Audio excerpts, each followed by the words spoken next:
El testimonio final del elder Bruce R. McConkie ha llegado a ser considerado por los miembros de la Iglesia en todo el mundo una de las joyas más memorables del testimonio de los apóstoles y profetas de la dispensación moderna. Este testimonio fue dado en el que fuera su último discurso a la Iglesia, en la Conferencia General, el 6 de abril de 1985, y lleva por título El poder purificador del Getsemaní. Gracias por acompañarme en un episodio más de este podcast. Te invito a suscribirte al canal y a activar la campanita para que no te pierdas los episodios semanales. No olvides dejar tu comentario y hacerme saber cuáles son tus sentimientos en cuanto a este discurso y el ministerio en general del elder McConkie. Platícame si ya eras miembro de la iglesia cuando este discurso fue dado, dónde estabas cuando lo viste y qué sentimientos tuviste. Si como yo eres miembro de una generación posterior, cuéntame cuándo fue la primera vez que encontraste esta joya singular. Me gustaría leerte en los comentarios. En este episodio te compartiré la historia detrás de este magnífico discurso, así como los milagros que rodearon los últimos días de vida del elder McConkie. Este es el episodio número 32. ¡Comenzamos!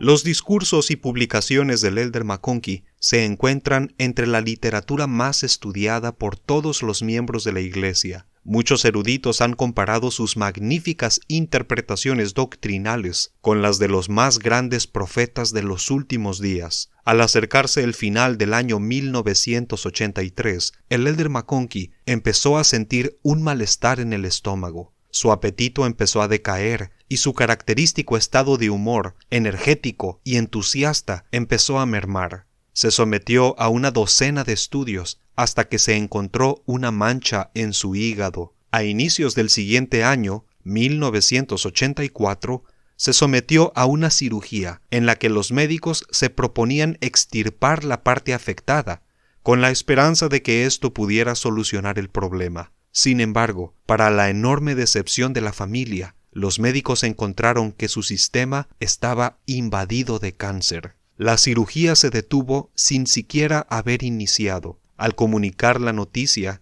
los médicos dijeron que el elder McConkie solo tendría algunos meses más de vida, que era menester que volviera a casa y descansara en espera de sus momentos finales. Más tarde, los familiares descubrieron que a lo que el doctor en realidad se refería era que esperaban que el elder McConkie viviera tan solo unas cuantas semanas más. Típico de él, se esforzó por mantener su estado de salud fuera del ojo público. Sin embargo, los rumores no se hicieron esperar, por lo que pronto se dio a conocer de manera oficial la noticia. A solicitud del elder McConkie, Gordon B. Hinckley, que en ese tiempo servía como miembro de la primera presidencia, le visitó para darle una bendición de salud.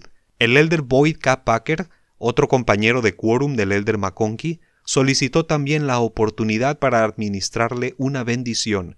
El elder Packer expresó que había estado lidiando con el asunto por 2 días y que finalmente se decidió a ofrecer la bendición adicional porque, en sus palabras, Bruce no debía ser llevado.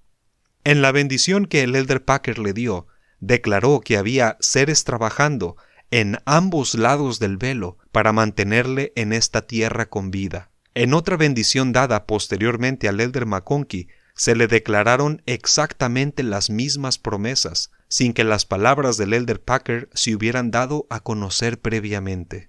Miles de santos alrededor del mundo se unieron a las plegarias en favor del elder McConkie y su familia. Aunque se suponía que le darían de alta en 2 semanas después de la cirugía, el elder pudo ir a casa en solo 1 semana, algo que los doctores llamaron un pequeño milagro.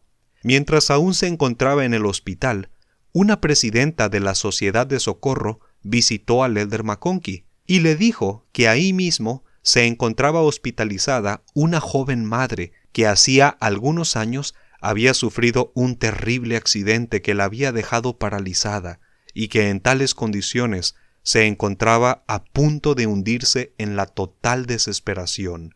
Al enterarse de que uno de los apóstoles estaba internado en la misma institución, la joven madre había preguntado si no era posible que alguno de las autoridades generales que tan a menudo visitaban al Elder McConkie pudiera tomarse el tiempo de ir y administrarle una bendición a ella. La respuesta del Elder McConkie fue: «Yo lo haré». Con ayuda, se levantó de su cama y, a pesar del dolor, visitó a la joven madre y le dio una bendición de salud. Esta hermana volvió a caminar.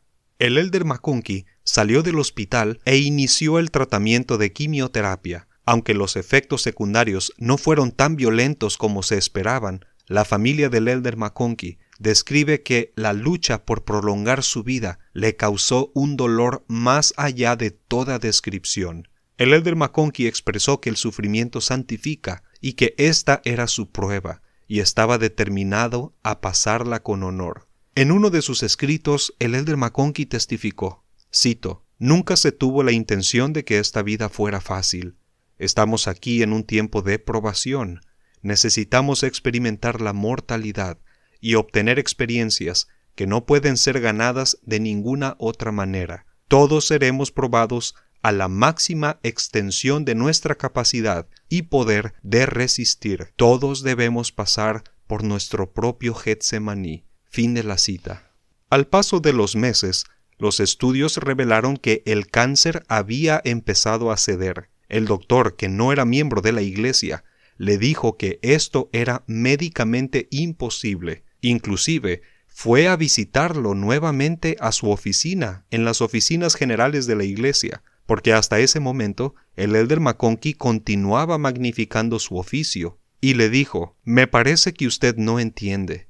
Lo que ha sucedido con su salud es médicamente imposible». Incluso el doctor Russell M. Nelson confirmó que nadie se recuperaba de esa manera de un cáncer que se había extendido a ese grado. Ese abril de 1984, el Elder McConkie dio un discurso en la conferencia general en la que dijo, cito: «Estoy sobrecogido por profundos sentimientos de gratitud y gozo por la bondad del Señor para conmigo.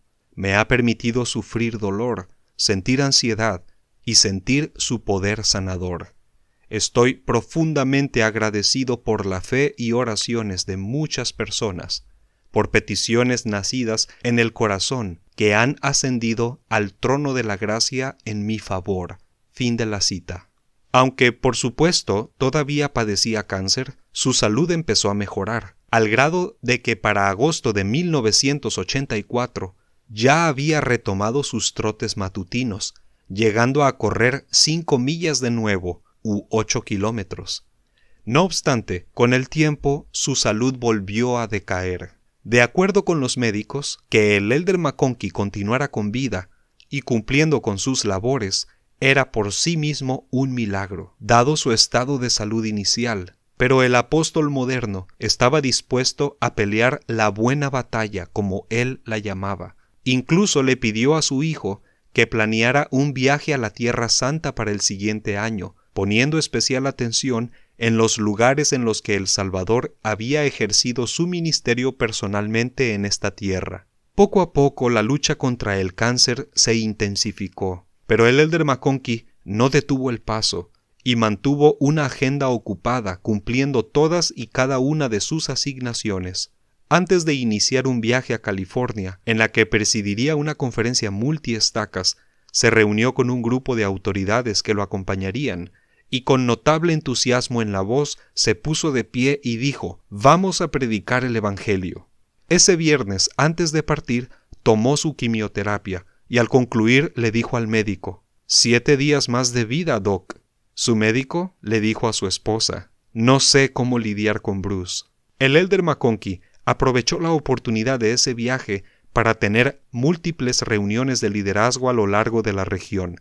Al volver a casa, todos estaban exhaustos. Sin embargo, el martes siguiente, el Elder McConkie ya estaba en su oficina trabajando en su escritorio. «¿Cómo te sientes?», le preguntó una de las autoridades generales, tras lo cual el Elder dio un salto entusiasta de su silla y golpeando sus talones en el aire cayó de pie y exclamó: ¡Estupendo! Durante ese periodo cumplió muchas otras asignaciones, entre las que se encontraba la reorganización de algunas estacas.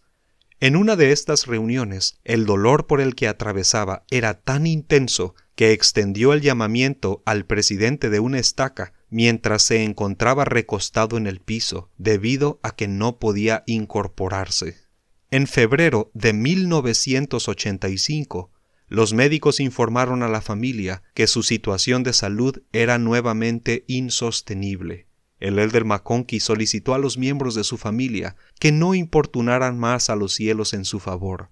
No obstante, la familia continuó ayunando y orando en privado. En una bendición dada en esta ocasión por el elder Gordon B. Hinckley, se le prometió que a pesar de su estado de salud, sus días sobre la tierra no serían acortados, sino que se le daría la oportunidad de dar todo testimonio, predicar toda doctrina y escribir toda palabra para la que había sido preordenado en los concilios de los cielos, y que así habría de ser. Fue en esta condición de salud en la que el elder McConkie grabó el video en el que se presentó la nueva edición de las Escrituras a la iglesia en 1985. Pueden encontrar la transmisión completa de este programa en la siguiente etiqueta. Al agravarse aún más su estado de salud, el elder McConkie se recostaba en su cama, completamente vestido, rehusándose a ceder ante las circunstancias de su enfermedad. La esposa del elder McConkie narra un incidente ocurrido pocos días antes de la Conferencia General de abril de 1985. Ella estaba preparando un pay de manzana en la cocina, cuando el elder McConkie se sentó a la mesa y le preguntó: ¿Te gustaría escuchar lo que he preparado para la Conferencia General? Por supuesto, ella respondió afirmativamente. Entonces el elder procedió a leer su mensaje. Sin embargo, apenas había leído un par de oraciones cuando se sintió profundamente conmovido. Las lágrimas le rodaron por el rostro y no pudo continuar. Movida por la escena, la hermana McConkie le preguntó: ¿Cómo harás para ponerte de pie y leer esto? A lo que él contestó: no lo sé, pero lo haré. El discurso final del elder McConkie fue dado el sábado 6 de abril de 1985. Aunque su rostro mostraba los desafíos de la enfermedad, se paró ante el púlpito y entregó su mensaje cual si se encontrara en los mejores momentos de su ministerio. Efectivamente, el espíritu del manto apostólico elevó y sostuvo al elder McConkie mientras daba su testimonio final. Evidentemente conmovido, el elder agregó su testimonio del Salvador. Cito: «Soy uno de sus testigos especiales, y en un día cercano palparé las marcas de los clavos en sus manos y en sus pies, y bañaré sus pies con mis lágrimas. Pero en ese momento mi conocimiento no será más firme de lo que actualmente es, de que Él es el Hijo Todopoderoso de Dios, que es nuestro Salvador y Redentor, y que la salvación se logra por su sangre expiatoria y mediante ella, y por ningún otro medio». Fin de la cita. El domingo 14 de abril, tan solo una semana después de la Conferencia General, el elder Boyd K. Packer visitó nuevamente al elder McConkie y le dio su última bendición. Le dijo que las promesas que le habían sido hechas en cuanto a su ministerio terrenal habían sido todas cumplidas al dar su discurso final, y que había sido un verdadero milagro el que su vida se hubiera prolongado por un año más. Al concluir la bendición, el elder McConkie se dirigió a su esposa y le preguntó: ¿entiendes lo que él dijo? A lo que ella respondió que se esforzaría por vivir con honor y por honrarle el resto de sus días. El elder McConkie derramó lágrimas, se levantó de su cama, se retiró su ropa y se colocó su pijama en señal de que la batalla había concluido y estaba listo para partir en paz. La madre del elder McConkie, que tenía 95 años de edad, visitó a su hijo para darle instrucciones antes de partir. Ella le dijo, cito: «Bruce, cuando veas a tu papi, dile que tengo el traje listo, mi maleta está empacada y lo estaré esperando a la vuelta». La madre del elder McConkie murió 3 semanas después del fallecimiento de su hijo. El viernes 19 de abril de 1985, el elder Russell M. Nelson visitó al elder McConkie en su casa. Tras la visita se reunió en privado en la sala con la hermana, la esposa del elder McConkie, y le dijo que su esposo moriría ese mismo día. Pasado el mediodía, la familia se reunió en la habitación del elder McConkie, en torno a su cama, donde se encontraba convaleciente, y se arrodillaron para ofrecer una oración familiar. Su hijo, Joseph Fielding McConkie, fue el portavoz del grupo y ofreció la oración. Con sus palabras suplicó a Dios que tuviera en consideración la condición de su padre y la obediencia que había rendido, y que si era su voluntad, llamara su espíritu de vuelta a casa. Inmediatamente después de esta frase, el elder McConkie exhaló su último aliento. Todos se dieron cuenta. Sin embargo, continuaron con la oración, en la que finalmente pidieron que si era la voluntad del Señor, les concediera la bendición de que su padre les acompañara durante su visita a Israel, en el Monte de las Bienaventuranzas, donde los primeros 12 apóstoles habían sido ordenados. A las 2:30 de la tarde, alguien de la familia vio por la ventana y se percató que la bandera de las oficinas generales de la iglesia ya ondeaba a media asta. De acuerdo con el deseo del elder McConkie, la familia hizo el viaje a la tierra prometida ese mismo año. Pasaron un tiempo sagrado en el Monte de las Bienaventuranzas, como se había planeado. En su visita al jardín de la tumba de la resurrección, a las afueras de las murallas de la antigua ciudad de Jerusalén, la familia se sentó en círculo en un lugar privado y reprodujeron la grabación del último discurso del elder McConkie. Al estar escuchándolo, una paloma blanca se posó en el centro del grupo y permaneció allí hasta que en la grabación se pronunció el último amén. Durante el funeral del elder McConkie, los líderes de la iglesia expresaron el profundo amor que el elder McConkie tenía por la obra, por la doctrina del Evangelio y por la expiación del Salvador. Todos honraron la memoria del elder McConkie al recordar los frutos de su ministerio. El elder Russell M. Nelson expresó que él sentía personalmente que una de las razones por las que la vida del elder McConkie había sido prolongada en diversas ocasiones era porque tanto él como el elder Dallin H. Oaks, entonces los miembros más recientes del quórum de los 12 apóstoles, tenían que aprender de él al recibir sus enseñanzas. Gracias por acompañarme en un episodio más de este podcast. No olvides dejar tus comentarios y compartir con el resto de la familia de nuestro podcast tus sentimientos y experiencia personal respecto a la vida y ministerio de este amado líder de la iglesia. Mientras tanto, hasta la próxima.